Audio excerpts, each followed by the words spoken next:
ეხლა რაც შეეხება იმ საკითხს, თუ რატომ არ და ვერ ერთვებიან სპარსეთის ყურის მონარქიები კონფლიქტში ირანის წინააღმდეგ, ამ საკითხზე არის ამ კითხვაზე არის რეალურად ორი ძირითადი პასუხი. ნუ განვიხილოთ სათითაოდ, მოდი ეს სპარსეთის ყურის ქვეყნები, კუვეიტი, ბაჰრეინი, ყატარი, საემიროები, ეს არის პატარა სახელმწიფოები, რომელთაც პრაქტიკულად არ გააჩნიათ საკუთარი სამხედრო შეერაღება და სამხედრო ძალები. შესაბამისად, მათი კონფლიქტში შესვლა, ნუ რეალურად არაფერს ცulis ამ ასე ვთქვათ, სამხედრო თეატრში დაპირისპირების თეატრში პირიქით, ამით მათ შეიძლება უფრო მეტი ზარალი მიიღონ და უფრო ინტენსიური სამიზნე გახდნენ ირანის თავდასხმების. ნუ მეტნაკლებად საუდის არაბეთს აქვს საკუთარი სამხედრო ძალები, თუმცა ესეც არ არის ისეთი ძალა საუდის არაბეთი, რომელიც იყო შეიძლება ანგარიშგასაწევი.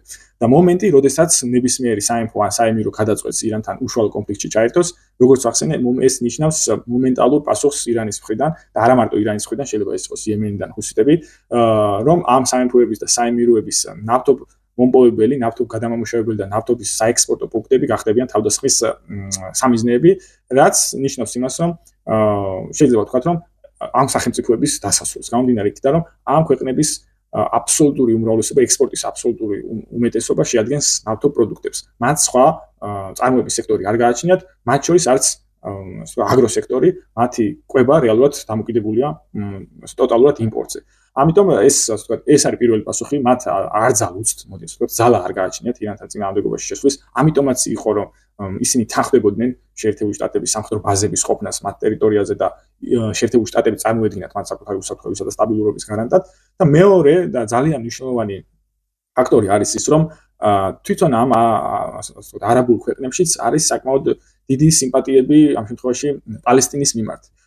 დღევანდელი ირანი პრაქტიკულად ასოცირდება ერთადერთ სახელმწიფოდ, რომელიც იბრძვის პალესტინური სახელმწიფოსთვის.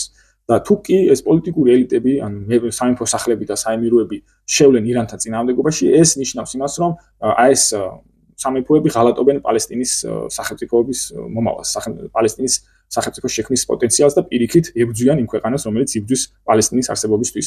ამიტომ მომენტი, როდესაც პოტენციური სცენარები თუ კი ეს სამეფოები ჩაერთვებიან კონფლიქტში, ეს ნიშნავს შიდა ასე ვთქვათ, პროტესტების გაძლიერებას. ნუ ყველაზე ესეთი მოწყვლადი ამ შეიძლება ვთქვათ, რომ ყველა ქვეყანა, თუ არ ჩავთვალოთ მაგალითად გაერთიანებულ არაბთა საემიროებს, თითქმის ყველა ქვეყანა ამ კუთხით ან პოლიტიკური ესტაბლიშმენტი მოწყვლადია.